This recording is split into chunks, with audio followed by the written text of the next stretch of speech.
Welcome to my channel. So दोस्तों, आज की ये वीडियो बहुत ज़्यादा इम्पोर्टेंट होने वाली है हमारे सेकेंड सेमेस्टर वाले स्टूडेंट्स के लिए। सो गाइस, जितने भी हमारे सेकेंड सेमेस्टर के स्टूडेंट हैं, दोस्तों आज की इस वीडियो के अंदर मैं आप लोगों के लिए लेकर आ गई हूँ आपके सेकेंड सेमेस्टर हिस्ट्री का एक इम्पोर्टेंट क्वेश्चन का आंसर। सो दोस्तों, लास्ट वीडियो के अंदर मैंने आप लोगों के साथ शेयर किया था आपके सेकेंड सेमेस्टर का हिस्ट्री का क्वेश्चन पेपर। एंड दोस्तों, आई एम श्योर आप लोगों ने वो वीडियो देख ली होगी। अगर नहीं देखिए दोस्तों तो डिस्क्रिप्शन में लिंक अवेलेबल है, आप लोग जाकर उस वीडियो को जरूर देख लीजिएगा। सो दोस्तों, आज की इस वीडियो के अंदर जिस क्वेश्चन के बारे में हम डिस्कस करने वाले हैं वो उसी क्वेश्चन पेपर में से है। एंड दोस्तों, आज का जो ये हमारा क्वेश्चन होने वाला है ये है हमारा क्वेश्चन नंबर फर्स्ट। तो दोस्तों, इस क्वेश्चन के अंदर हमसे पूछा जा रहा है कि गुप्तकालीन समाज एवं अर्थव्यवस्था पर एक निबंध लिखें। तो दोस्तों, क्वेश्चन मैंने आप लोगों के लिए नीचे लगा रखा है, आई एम श्योर आप लोगों को अच्छे से दिख रहा होगा। तो दोस्तों, आप लोगों से गुप्त काल के बारे में पूछा जा रहा है एंड पूछा जा रहा है कि उस टाइम पे जो समाज था और जो अर्थव्यवस्था थी वो किस टाइप की थी। तो दोस्तों, इससे रिलेटेड सारे पॉइंट मैं आप लोगों के साथ अच्छे से डिस्कस करने वाली हूँ। तो दोस्तों, चलिए फटाफट से वन बाय वन करके सारे पॉइंट्स को डिस्कस करना शुरू करते हैं। तो दोस्तों, जो हमारा सबसे पहला और इम्पॉर्टेंट पॉइंट है वो है हमारा परिचय। तो गाइज, आप लोगों को इस क्वेश्चन का आंसर परिचय के साथ शुरू करना है। एंड दोस्तों, आप लोगों को इस क्वेश्चन के आंसर में परिचय कुछ इस तरीके से देना है कि गुप्त साम्राज्य एक प्राचीन भारतीय साम्राज्य था जो लगभग 240 से 590 ईस्वी तक विद्यमान था। इस काल को भारत का स्वर्ण युग कहा जाता है। इस साम्राज्य के शासक और वंश की स्थापना श्री गुप्त ने की थी। राजवंश के सबसे उल्लेखनीय शासक चंद्रगुप्त प्रथम, समुद्रगुप्त और चंद्रगुप्त द्वितीय थे। 5वीं शताब्दी के संस्कृत कवि कालिदास ने गुप्तों को भारत के भीतर और बाहर दोनों में लगभग 21 राज्यों पर विजय प्राप्त करने का श्रेय दिया है। इस अवधि के दौरान महाभारत और रामायण जैसे सभी साहित्यिक स्रोतों को विहित किया गया था। गुप्त काल ने कालिदास, आर्यभट्ट, वराहमिहिर, विष्णु शर्मा, वत्स्यायन जैसे विद्वानों का निर्माण किया जिन्होंने कई शैक्षिक क्षेत्रों में महान प्रगति हासिल की। सो दोस्तों, आप लोगों को इस तरीके से इस क्वेश्चन के आंसर में इंट्रोडक्शन यानी कि परिचय लिखना है। दोस्तों, परिचय एक बहुत इंपॉर्टेंट पॉइंट है, इसको आप लोग प्लीज़ मिस मत कीजिएगा। सो दोस्तों, यहाँ पे आप लोगों को जो पॉइंट अपने दिमाग के अंदर 100% स्टोर करने हैं उन पॉइंट्स को मैं आप लोगों के लिए अंडरलाइन कर देती हूँ। दोस्तों, सबसे पहले तो आप लोगों को ये याद रखना है कि जो हमारा गुप्त साम्राज्य है वो कब से कब तक रहा है। तो दोस्तों, आप लोगों को ये टाइमलाइन ज़रूर ध्यान रखनी है, 240 से 590 ईस्वी तक। तो दोस्तों, आप लोगों को ये समय काल ज़रूर ध्यान रखना है। इसके बाद दोस्तों, जो नेक्स्ट पॉइंट है जो आपको ध्यान रखना है वो ये है कि जो ये साम्राज्य था इसके जो संस्थापक थे वो कौन थे, वो थे श्रीगुप्त। तो दोस्तों, आप लोग जब भी गुप्त साम्राज्य से रिलेटेड किसी भी क्वेश्चन का आंसर लिखेंगे तो वहाँ पे आप लोगों को इन दोनों पॉइंट को ज़रूर मेंशन करना है। इसके अलावा दोस्तों, आप लोगों को ये भी ध्यान रखना है कि ये जो राजवंश था इसके अंदर कौन कौन से उल्लेखनीय शासक हुए हैं। तो दोस्तों, सबसे पहले हैं चंद्रगुप्त प्रथम, दूसरे हैं समुद्रगुप्त और तीसरे हैं चंद्रगुप्त द्वितीय। तो दोस्तों, आप लोगों को इन तीनों का नाम ध्यान रखना है, ये इंपॉर्टेंट है आपके लिए। इसके अलावा दोस्तों, आपको ये भी ध्यान रखना है कि जो कालिदास हैं जो कि संस्कृत के बहुत महान कवि रहे हैं वो भी गुप्त काल के टाइम पे ही थे। एंड दोस्तों, उन्होंने काफ़ी कुछ बताया है गुप्त साम्राज्य से रिलेटेड।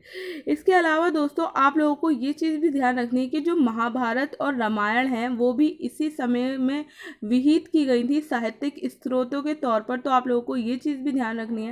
इसके अलावा दोस्तों, इस टाइम पे काफ़ी सारे महान विद्वान हुए हैं जो कि जिन्होंने अलग अलग क्षेत्रों में काफ़ी ज़्यादा कामयाबी हासिल की है।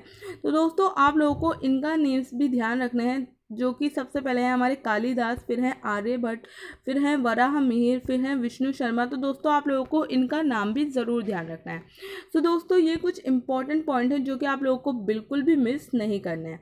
सो गाइज, इस तरीके से आप लोगों को इस क्वेश्चन के अंदर परिचय लिखना है। अब बात करते हैं दोस्तों हम हमारे नेक्स्ट पॉइंट की।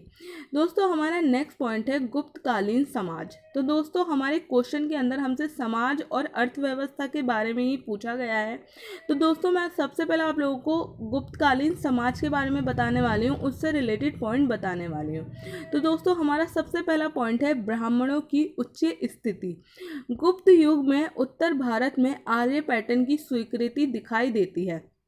अब समाज में ब्राह्मणों की प्रमुख स्थिति स्थापित हो गई थी। ब्राह्मणों के दृष्टिकोण को शामिल करते हुए बड़ी संख्या में पुस्तकें फिर से लिखी गईं जो इस दृष्टिकोण की पुष्टि करती हैं कि ब्राह्मणों की स्थिति प्रभावी और शक्तिशाली हो गई थी। इसके साथ ही ब्राह्मणों को भूमि दान में वृद्धि ने समाज में ब्राह्मणों के पूर्व प्रधान को मजबूत किया। ब्राह्मणों ने सोचा कि वह आर्य परंपरा का एकमात्र संरक्षक है।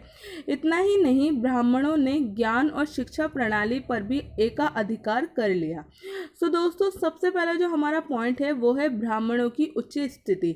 दोस्तों आप लोगों ने कभी भी इतिहास पढ़ा है, कभी भी आप लोगों ने हिस्ट्री पढ़ी है, तो दोस्तों आप लोगों को ये चीज़ पता होगी कि जो हमारी इंडस वैली सिविलाइजेशन है, यानी कि जो हमारी सिंधु घाटी सभ्यता है, उसके बाद जो सभ्यता शुरू हुई थी वो हुई थी हमारी वैदिक सभ्यता, जिसे हम आर्य सभ्यता भी कहते हैं।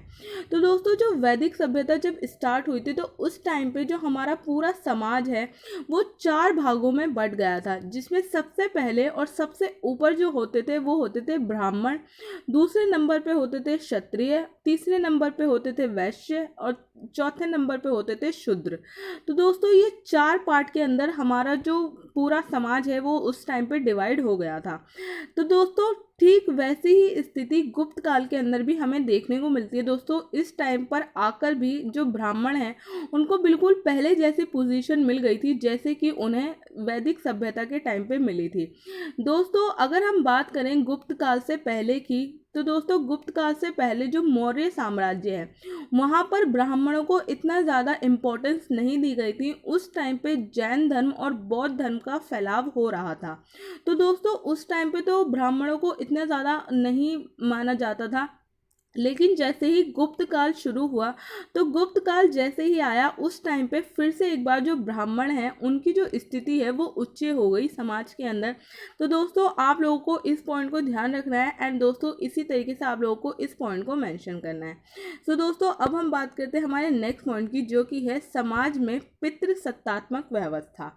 तो दोस्तों इस समय जो समाज के अंदर दूसरी चीज़ हमें दिखाई देती है वो है पितृसत्तात्मक व्यवस्था।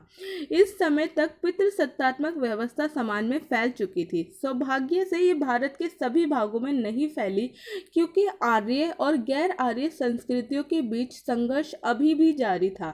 समाज की पितृसत्तात्मक व्यवस्था पर महिलाओं की दयनीय स्थिति मोहर लगाती है। जैसे कि महिलाओं को निम्न स्थिति से पता चलता है कि उस समय केवल उच्च वर्ग की महिलाओं को सीमित प्रकार की शिक्षा की अनुमति थी, वह भी केवल उन्हें बुद्धिमानी से बातचीत करने में सक्षम बनाने के लिए। कभी कभी महिला शिक्षकों और दार्शनिकों के संदर्भ मिलते हैं, परंतु वह पेशागत प्राप्त नहीं कर सकती थी। संपत्ति और विरासत पर नारियों का सीमित अधिकार था। बाद के दिनों में कुछ दुष्ट प्रथाएं इस युग में प्रकट होने लगी, जैसे कि पूर्व यौवन विवाह। ये भी सुझाव दिया गया था कि एक विधवा को न केवल सख्त ब्रह्मचर्य में रहना चाहिए बल्कि अपने पति के अंतिम संस्कार की चिता पर खुद को जला देना चाहिए, जिसे हम सती प्रथा के नाम से जानते हैं। सती प्रथा का प्रथम साक्ष्य भानुगुप्त के ऐणक अभिलेख से मिलता है, जो 510 ईस्वी का है। इसके विपरीत भी देवी माँ की बढ़ती पूजा और प्रजनन पंथ के रूप में महिलाओं की स्थिति प्रकट हुई है। इस तरह से उच्च जाति के अलावा समाज के अन्य वर्गों पर पितृसत्तात्मक व्यवस्था को थोपा गया था। हालांकि साहित्य में महिलाओं को आदर्श बनाया गया है, लेकिन उन्हें निश्चित रूप से एक अधीनस्थ स्थिति में रखा गया था। तो दोस्तों ये है हमारा नेक्स्ट पॉइंट, जिसके अंदर बताया गया है समाज में पितृसत्तात्मक व्यवस्था। तो दोस्तों इस टाइम का जो समाज था उसके अंदर पितृसत्तात्मक व्यवस्था थी, यानी कि जो पूरा समाज था वो पुरुषों के अधीन था, पुरुषों का उसके ऊपर पूरा शासन चलता था और जो महिलाएं थीं उनको उनके बिल्कुल भी अधिकार नहीं दिए जाते थे। एंड जो भी थोड़े बहुत अधिकार उन्हें मिलते थे वो भी केवल उन महिलाओं को दिए जाते थे जो कि उच्च वर्ग की होती थी। महिलाओं को ना तो शिक्षा प्राप्त करने का अधिकार था, ना ही उन्हें काम करने का अधिकार था और ना ही उन्हें कोई और अधिकार था। इसके साथ ही इस टाइम के ऊपर हमें कुछ दुष्ट प्रथाएं भी देखने को मिलती हैं, जिनमें से एक है सती प्रथा। दोस्तों आप लोगों को इस पॉइंट को ज़रूर ध्यान रखना है, ये काफ़ी ज़्यादा इम्पॉर्टेंट फैक्ट है आप लोगों के लिए। दोस्तों जो सती प्रथा है उसका जो सबसे पहला साक्ष्य हमें मिलता है वो हमें गुप्त काल से ही मिलता है। एंड दोस्तों ये जो साक्ष्य हमें मिलता है ये हमें मिलता है भानुगुप्त के ऐणक अभिलेख से। तो दोस्तों ये 510 ईस्वी का अभिलेख है एंड इससे हमें पता चलता है कि जो सबसे पहली सती प्रथा की घटना हुई थी वो गुप्त काल के आसपास ही हुई थी। तो दोस्तों आप लोगों को इस चीज़ के बारे में ध्यान रखना है, ये आप लोगों के लिए काफ़ी ज़्यादा इंपॉर्टेंट है। तो दोस्तों आप लोग यहाँ पे देख सकते हैं कि गुप्त काल के अंदर जो महिलाएं हैं उनकी स्थिति उतनी ज़्यादा अच्छी नहीं थी, उनको पितृसत्तात्मक समाज के अंदर रहना पड़ता था, जिसके अंदर उन्हें जो भी काम करना होता था वो सारा उनको पुरुषों की मर्जी से करना होता था। तो दोस्तों आप लोगों को इस पॉइंट को इस तरीके से ध्यान रखना है, ये पॉइंट आप लोगों के लिए काफ़ी ज़्यादा इंपॉर्टेंट है दोस्तों। सो गाइस चलिए अब हम बात करते हैं हमारे नेक्स्ट पॉइंट की, जो कि है शिक्षा का विकास। शिक्षा के क्षेत्र में ज्योतिष सहित गणित और खगोल विज्ञान का अनुसरण किया गया। उस समय के प्रसिद्ध लेखक आर्यभट्ट, वराहमिहिर और कुछ समय बाद ब्रह्मगुप्त थे। पहले दो लेखकों ने निश्चित रूप से अपने संबंधित विज्ञान से संबंधित कुछ यूनानी तत्वों को अवशोषित किया। 6वीं शताब्दी के अंत तक भारत ने अंकों के अंकन के लिए दशमलव प्रणाली तैयार कर ली थी और शून्य के लिए एक विशेष चिन्ह लगाया था। व्यवहारिक ज्ञान के क्षेत्र में विश्व के लिए भारत के इस योगदान का उपयोग अभिलेखों में आर्यभट्ट के एक शताब्दी के बाद ही किया गया था।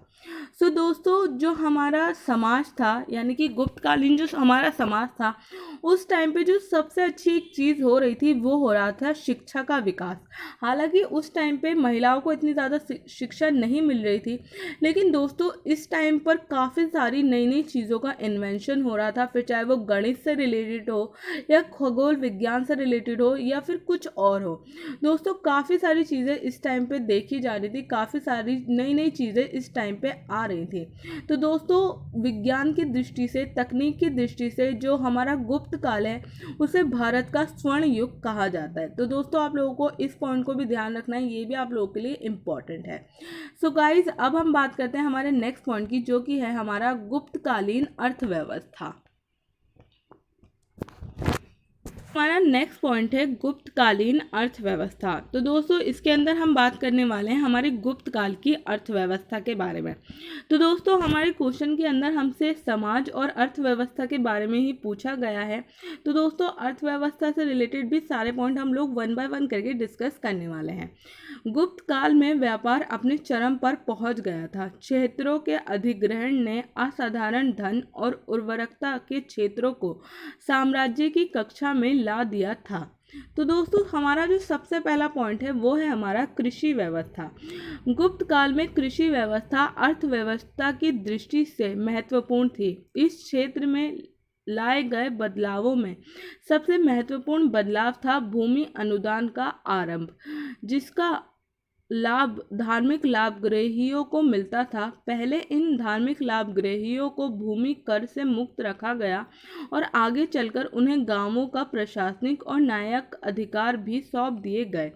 इसका लाभ ये हुआ कि ब्राह्मणों को कृषि विषय, ऋतुओं और पांचांग, ज्योतिष ज्ञान और कृषि के नए तरीकों की जानकारी के फलस्वरूप व्यापक पैमाने पर कृषि कार्य होने लगे। इस प्रकार एस शर्मा जैसे इतिहासकारों ने मध्य युग में कृषि विस्तार के तथ्यों को स्वीकार किया है। तो दोस्तों सबसे पहला हमारा पॉइंट है कृषि व्यवस्था। तो दोस्तों जो हमारी गुप्तकालीन अर्थव्यवस्था थी उसमें जो सबसे इम्पोर्टेंट जो क्षेत्र था वो था कृषि क्षेत्र। और दोस्तों जो कृषि विषय है वो एक बहुत ज़्यादा इम्पोर्टेंट विषय था हमारी अर्थव्यवस्था की दृष्टि से। दोस्तों इस टाइम पे जो हमारा कृषि व्यवस्था है उसके अंदर जो एक नया बदलाव हुआ था वो हुआ था भूमि अनुदान। इस टाइम पर आकर जो धार्मिक लोग हैं उनको काफ़ी ज़्यादा बड़ी मात्रा में भूमि अनुदान दी जाने लगी और दोस्तों इसका काफ़ी ज़्यादा लाभ उन लोगों को मिलने लगा।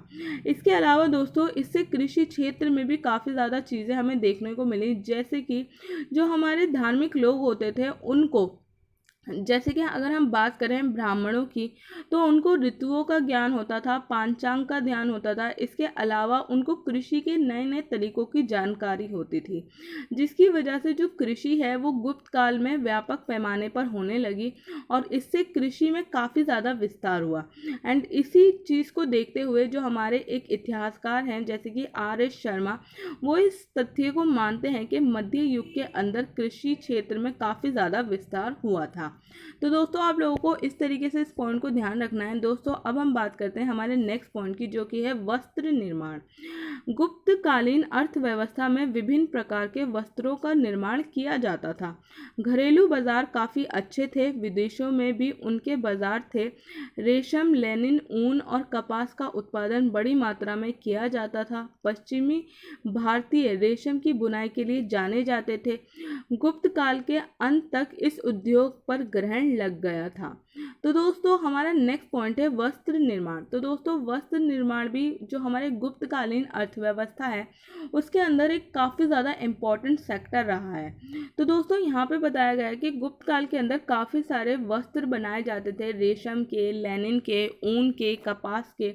इसके अलावा जो हमारा पश्चिम का एरिया था वहाँ पे जो रेशम की बुनाई होती थी वो की जाती थी। लेकिन दोस्तों जैसे ही गुप्त काल का अंत हुआ तो इस उद्योग पे काफ़ी ज़्यादा बुरा इम्पैक्ट पड़ा और इस उद्योग को ग्रहण लग गया। तो दोस्तों आप लोगों को इस पॉइंट को भी इस तरीके से ध्यान रखना है। दोस्तों अब हम बात करते हैं हमारे नेक्स्ट पॉइंट की, जो कि है अन्य उद्योग।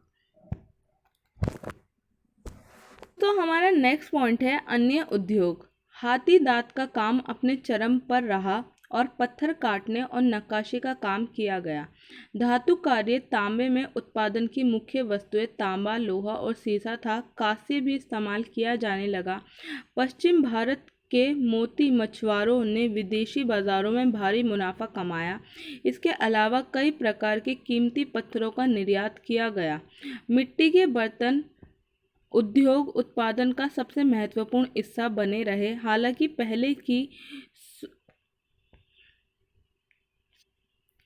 सुरुचिपूर्ण काली पॉलिश का उत्पादन नहीं किया गया था। तो दोस्तों इस तरीके से आप लोगों को इस पॉइंट को ध्यान रखना है। दोस्तों इस पॉइंट के अंदर बताया गया है कि कृषि और वस्त्र निर्माण के अलावा और कौन कौन से जो काम है वो गुप्तकालीन अर्थव्यवस्था के अंदर किए जाते थे।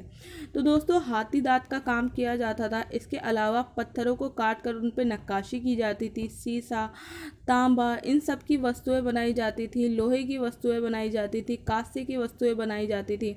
इसके अलावा जो मोती मछुआरे होते थे वो विदेशी बाज़ारों में मुनाफा कमाते थे और इसके अलावा मिट्टी के बर्तन और कई कीमती पत्थरों का निर्यात भी किया जाता था। तो दोस्तों आप लोगों को इस पॉइंट को इस तरीके से ध्यान रखना है। उम्मीद करते हो आप लोगों को अच्छे से क्लियर हो गया होगा।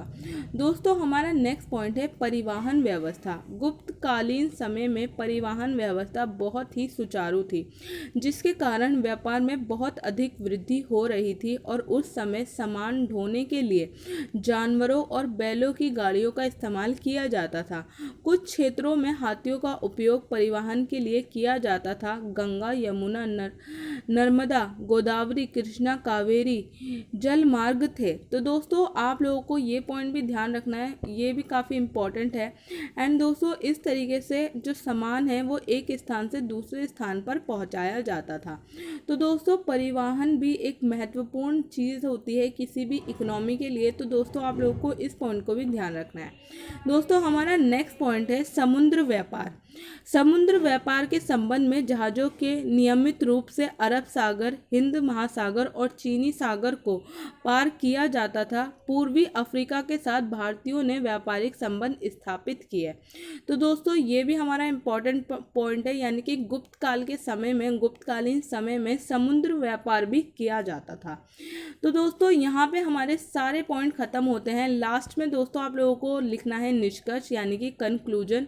एंड दोस्तों निष्कर्ष आप लोग कुछ इस तरीके से लिखेंगे कि अंत में हम इस निष्कर्ष पर पहुंचते हैं कि गुप्तकालीन समाज और अर्थव्यवस्था गुप्त काल की प्रमुख विशेषताओं में से थी। जहां एक और गुप्त काल में समाज में ब्राह्मणों का एक बार फिर से उदय हुआ, वहीं दूसरी ओर समाज में पितृसत्तात्मक व्यवस्था को भी फिर से पनपने का मौका मिला। शिक्षा के विकास में इस युग को भारत के स्वर्ण युग की संज्ञा दी गई है। वहीं अर्थव्यवस्था की दृष्टि से भी गुप्त काल अत्यधिक महत्वपूर्ण है। जहां कृषि क्षेत्र में भूमि अनुदान की व्यवस्था दिखाई देती है, वहीं दूसरी ओर वस्त्र निर्माण और अन्य उद्योगों ने इस काल की अर्थव्यवस्था के विकास में अपना व्यापक योगदान दिया। तो दोस्तों इस तरीके से आप लोगों को निष्कर्ष लिखना है। एंड दोस्तों यहाँ पे आप लोगों के सारे पॉइंट खत्म होते हैं। सो दोस्तों उम्मीद करती हूँ कि आज के इस वीडियो के अंदर मैंने आप लोगों के साथ जो भी पॉइंट डिस्कस किए हैं वो आप लोगों को अच्छे से समझ आ गए होंगे। एंड दोस्तों जितने भी हमारे सेकेंड सेमेस्टर के स्टूडेंट हैं, दोस्तों आप लोगों को बिल्कुल भी अपने सेकेंड सेमेस्टर की टेंशन लेने की जरूरत नहीं है। अभी आप लोगों के एग्जाम में ऑलमोस्ट 2 मंथ का टाइम है। तो दोस्तों तब तक मैं आप लोगों को आपके सेकेंड सेमेस्टर की बहुत अच्छी प्रिपरेशन कराने वाले हूँ। तो दोस्तों अगर आप में से कोई भी ऐसा स्टूडेंट है जो कि चैनल पर फर्स्ट टाइम आया है एंड जिसने चैनल को अभी तक सब्सक्राइब नहीं किया है, तो दोस्तों आप लोग प्लीज चैनल को सब्सक्राइब कर लीजिए, क्योंकि आप लोगों के सेकंड सेमेस्टर से रिलेटेड काफी सारी वीडियोस चैनल के ऊपर आने वाली हैं। तो दोस्तों आज के इस वीडियो के अंदर बस इतना ही। आज की इस वीडियो को आपको लाइक करना है, शेयर करना है। एंड दोस्तों मिलती हूँ मैं आप सबसे नेक्स्ट वीडियो के अंदर। तब तक के लिए थैंक यू सो मच।